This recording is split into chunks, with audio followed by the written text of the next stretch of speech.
I'm completely Little with side you. tangent, but see, use cases. Yep. Some of the companies that you have advised or invested in, TweetDeck. Why did you choose a company like TweetDeck? You know, when when you're going about the process of, you know, should I put some money toward this? What are the things that you as an angel investor are considering? Is it you know, market trends? Is this a nascent technology that you see taking off? Like, what are the signposts for you? Yeah, it's actually really simple. I'll call it activities, where I spend my time, where I spend my money, you know, who I spend my time with. Right. All of that's around a philosophy that I picked up. I studied communication in college, and I got this crazy idea. Us communications people. I know. I took a TV class, and I'm not qualified to even sit on the other side over there. But I got this trend in mind, and this trend was simply, it's easier and easier to publish information, and it's easier and easier for people to get access to information. And when you look at that, two sides of the same trend, and you can take it back as far as you want to people scratching on cave walls, to the printing press, to now desktop publishing in the middle. I started a desktop publishing business in like 89 maybe, somewhere right in there. Because I love the simple idea, which is anything around the creation or consumption of information that makes it easier is going to be a winner if you do it right. Wow. So that's a really good fundamental. That's everything I've done, everything I've spent my time around. My commitment to Collecta and that team there is because there's a fundamental transformational concept of delivering information instantaneously. And that is a very obvious thing. Now, this one I decided to spend not just my time, but actually commit to. And back off of other things because I think that the transformational power of Collecta is huge. So TweetDeck and some of the others. There was something I worked at CompuServe, if you remember CompuServe way back. I do. You've worked, well, let's throw that out there really briefly. I mean, your search background alone, you know, is pretty impressive. Oh, thanks. Reuters, AOL. So briefly, I started in the online space. I was working in a newspaper, and we took it was a weekly arts and entertainment paper, and we put it online, and we put it on Genie, the GE information system. And at that point, I thought, online is big, and you put the phone in the cradle. And right? So I got out of business school, worked at CompuServe for a while. We sold it to AOL. Then I went off to Compaq, where we spun out Alta Vista, and I worked on products there. Right, and then tried a little startup, and then ended up running search at AOL for about 5 years, did the big deals with Google. General manager of that business, and it got to be a really meaningful business, and that was a blast. We got it down to the point where it was delivering cash and growing at a specific rate, and the opportunity to innovate was on smaller strokes rather than bigger strokes. Right. And I got the opportunity to take everything I had learned about content federation and content discovery and user experience and the technologies behind it, and I went to Reuters, which was a little bit of a strange fit conceptually. However, first of all, the team there, great innovation going on. There's a lot of cool stuff taking place in the world of finance, and specifically that team there, Devin Wenig, and I could list all the people. There's just great thought going on there. The question was, could we take some of the consumer experience concepts, bring them to our infrastructure, and bring them to our experiences to make them more easy to use and potentially more profitable for such a big company. And so we took simple ideas like content discovery, content federation, web services, and things like that, and brought those into play. So that's how Reuters worked. It was fantastic. There's acquired a company while I was there called ClearForest, which led to OpenCalais. So if you're into the semantic tagging thing, OpenCalais is the way that you know, pretty much anybody can tag content and extract metadata out of it. So that's really cool. And so as I looked at what I was going to do after I left Reuters, a couple things were going on. One, some good friends of mine had started this little company called Surmise. And Surmise was search. Just a little company. A little company. It was a little company. It was a few guys, you know, looking back, what was going on in the little room there with a few guys sitting around the table was meaningful. There were guys with unbelievable brain power, all working together to solve a problem. And what attracted me to the Surmise guys, one, I'd worked with them for years. They were the development team that I worked with at AOL. But they were onto something. And guys like Greg Pass, Jay Verdi, Abdur Chowdhury, they were looking at the question of conversations now are entering the corpus, what people search, and how does that change the world? And I got really excited about that and thinking about how conversational search might open up new ways for technologies and Would users. you say conversational search is equivalent to semantic search? Or are they different? They're completely different. So semantic search is about figuring out the aboutness of something. Right. Conversational search is about looking at the publishing of a piece of information as being a two-way street. Okay. Right? So the two-way street, and this is something that Surmise did really well early on, was just thread the conversation. Somebody might tweet, and somebody else might respond to that tweet. Yeah. So to be able to see that flow Right. is good, right? Right. So, and being able to pull that out of things like Amazon product reviews and all of those things. Those conversations had not been adequately surfaced, really, because search was all about grab that page and show that page. So, big picture. Surmise went to Twitter, and so you know, I sit back from afar and look at that and think, you know, those guys are onto some great stuff. Yeah. I love what Twitter's doing. Now, my philosophy, here's a simple idea. In the online world, there was a place that you go, and once you got there, and this is back in the CompuServe days, you had mail, you had your information service, and the information service had sports, and it had finance, and it had a couple other things, and you had search. And so I saw Twitter at the time as being a disaggregated view of what the online services should be. Okay. So if Twitter is the thing that carries all the information, there needs to be a finance channel. So I got hooked up with Howard Lindzen and StockTwits.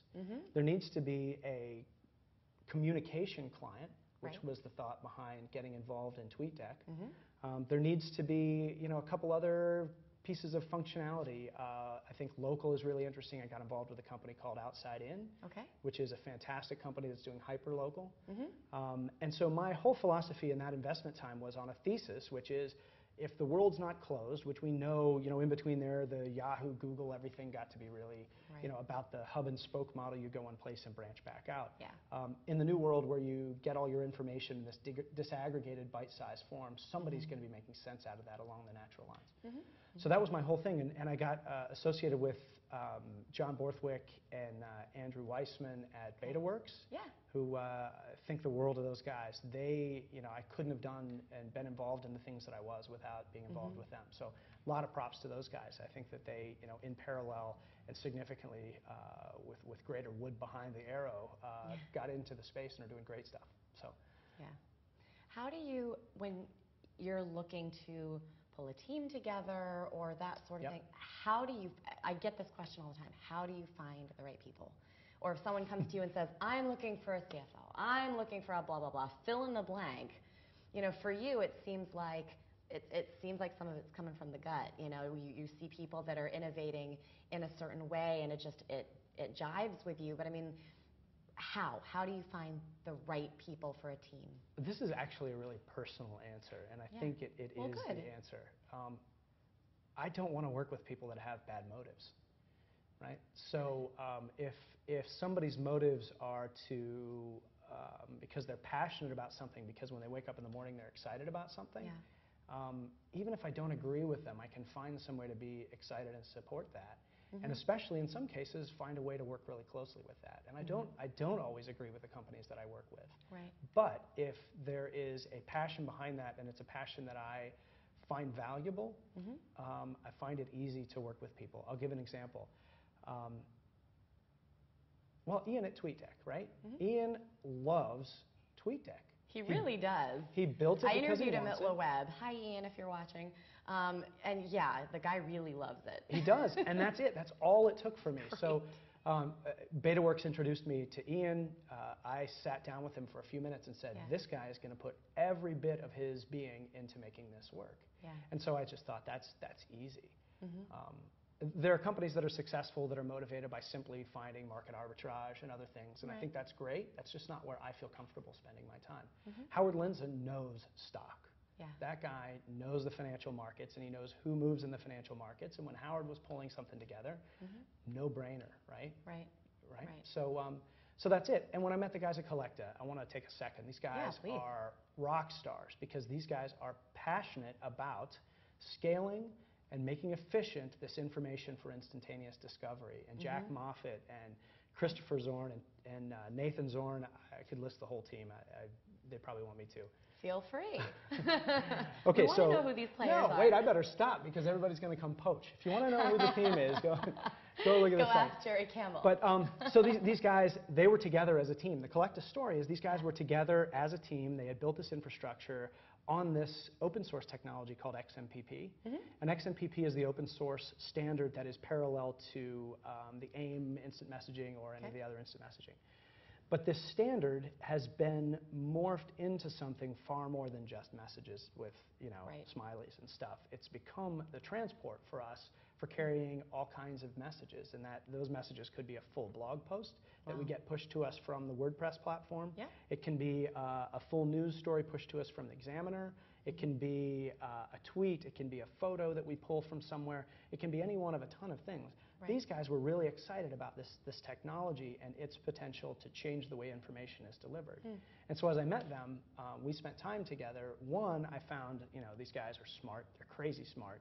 And anybody who knows the company will know that we have a lot of discussions about, how to apply that, how to work together, and how to make it all work. And we've got this foundation of their passion, my passion, and it seems to work. So the collective story is that this infrastructure has been around in development for about 6 years. At first it was a gaming platform for chess, actually a fast twitch gaming platform that the guys at some point said, hey, wait, instead of chess moves, if you put information in and information out, we clean it, filter it, set it up for keywords, it can move really quickly. And that was when True Ventures got involved. Got to give props to True Ventures. And that was when the company got founded, and I joined right after that. As CEO now, what is your main focus with Collecta? I read a great blog post by Fred Wilson, and a CEO's job is to lay out the strategy, make sure you have the best team possible, and secure money. And that's hard. That's really hard to stay at that level. In fact, in a small company, I'm ending up, dabbling and probably making more problems than not in everything from the real business planning to the product management to whatever else. But for Collecta, the frontier right now is taking this crazy, fast, truly different push platform for information and finding the way it resonates in the market. And so we've got, if you go to widget.collecta.com, what you'll see is you can go create a widget and put it on your site if you're a blogger or a publisher. And what happens is, if you, for instance, come up with a good one, PC Mag, on the launch of the iPad, they put one on their iPad page. So if you went to read about the iPad for the launch, right on the right-hand side, they just put in the words iPad and a couple other things into the widget, clicked around, configured it, grabbed that chunk of code, threw it on their page, and then they had fresh content that was within seconds right next to the iPad. So that's pretty exciting. And what we're seeing... It's that easy. It's that easy. Paste code onto your page. And what we're seeing with that is that the engagement goes up. It's natural, right? If there's something moving, there's something fresh on a page, people are going to stay longer. And the quality of our stuff is getting better and better, and so people stay longer and longer. So as a publisher, you want good duration, good engagement metrics, because people see more ads, click on more things, and that's what we're getting. Nice. So strategy, team, money for a CEO. So I'll give Fred all the props for it. It's way more simple than I see it. Every morning I wake up with like 1,000 things I need to do, and we have a lot of younger people that are just looking to start their first company, and so we like to get tips and tricks and resources for them. So when you open up your laptop in the morning, what are some sites that you go to? Wow, I'm probably a terrible one to ask this question. I tend personally to be driven by my vision more so than outside influence, and I get a lot of my influence from the people I know, the conversations I have. I find that there's some people who write that I really like, but in general, I spend time with people. I spend time with VCs. I spend time with entrepreneurs, and I spend time with technologists largely, to understand where their passions lie. Because when it comes down to it, I thought the question you were going to ask is what should an entrepreneur look for, and well, that was next. Okay, good. I'm going to answer that. That's the one I want to answer. Okay. So starting a business is hard. right? Running a business is really hard, and there are days when you're on it, and there are days when you're off it. And I was talking with a friend yesterday. You got to get dirty, right? You know, in the corporate world, I spent a lot of time making sure that everything went smoothly, because I was concerned about, you know, impressions and all of those things. And I think that's natural, and that's the way things work. What I spend my time on now is making sure that I and the people around me are hooked into the things that motivate them. And the reason that's necessary, it's nasty out there, it's dirty out there, in terms of, you know, you might get really excited about a product or something you're doing, and then find 2 days before you launch. Perfect example, we were really excited about launching Collecta last June, and about a week before we launched, Scoopler came out and had a similar, you know, arguably similar set of features, and so we were like, oh, that was deflating. So that's you know, full contact, and time has shown us to be different, but those are the things, you know, the ups and downs. So being motivated by something that you actually care about, I laid out what mine is.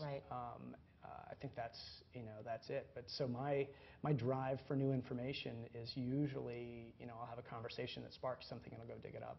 I spend more time searching than I do browsing. I think is the right way to say it. Okay, that makes sense. If people are new to a community, you know, for instance, a lot of people still think, wow, there's tech in LA, for instance. Well, you know, say someone moves to LA from Boston, like I did. No. And they want to find a way into the community. What I guess, what would you say to them in terms of, like, are there certain events they should go to, or is there a certain, how do you get your foot in the door, I guess, and when you don't necessarily have a lead? That's a great question. So I just, in the last month, moved here from the East Coast. I actually lived in D.C., but have worked a lot of places. We're actually finally having a summer day today. It's not bad out there, is it? It's nice. It's been really cold in LA this summer. Yes, I'm whining. I have no gripes, though. I have no gripes. It's been like 400 degrees out east. And humid. Yeah, very humid. Getting into a new place is hard, right? I mean, there's some things about it. One of the things that I always underestimate, and I've shifted companies a couple times, and I've shifted location several times too, and you forget how much you value existing relationships, or how much the credibility is important. So the first thing is just stay tied into your credibility, right? So a lot of my network is from places outside of LA, but staying tied into that is useful in making sure I understand. So Brian Zisk on our team, who's one of the founders, is great for making connections. That's how I ended up here today. Brian said, hey, you should probably, you know. Thanks, Brian. Yeah, exactly. Thanks, Brian. So, so part of it is just continue to work the network, even if it's not in a location, find people in the location. The second thing is, you know, going to events I think is important. I met Efren at a little thing. We threw a party. We had, we're at the Co-Loft. Oh, okay, another prop here. Co-Loft is an awesome place in Santa Monica. Co-working space, folks? Yeah, sorry. It's a co-working space, and yeah, it's great. So we moved in there, lots of entrepreneurs milling around, and it's great in that. So we threw a little, you know, have some beer, come down and meet us. So that's one of the things. It's hard, it takes time. I think that's it. The reason Collecta's here in LA now, and the reason the team just moved here, I was in New York while what I would say is phase 1.0 of the big spark around social stuff, right? So being close to the BetaWorks guys, being close to Fred Wilson and the Union Square guys, that was exciting, especially as they tapped into a set of entrepreneurs. And so the people that came and went from the offices there, and the thoughts and the openness to try new things, and then a couple quick successes like Twitter, you know, I can throw out a few others. Foursquare's come out of that same environment. Hot Potato just came out of that environment. Those things happen, and each time that happens, it reinforces that something's going on there. I feel that way about LA. So as I have, in business travels, been going around and spending time different places, meeting with potential partners and talking to people, what I got a feel for was specifically in Santa Monica, but definitely around LA, there's an influx of money. And behind that is a belief that something's happening here. So I went to check it out, and I spent time with Avesta and Cameron at Co-Loft, and what I saw was there are entrepreneurs walking around. There are coders. There are designers. There are... Talking about finding people. Right. They're there, and what it takes is a couple people with some faith in the market, and a couple people who actually make stuff happen, and a market can pop. So I look at LA not just as, is this the right place for me to grow my company? Yeah. Great sales talent in this town. Oh, by the way, if you're in sales, we're hiring. Creative talent. Collective's hiring. We're hiring salespeople, creative talent, some coding, so check out our website. We've got them listed there. Collecta.com. COLLECTA.com. But so that's it. Like,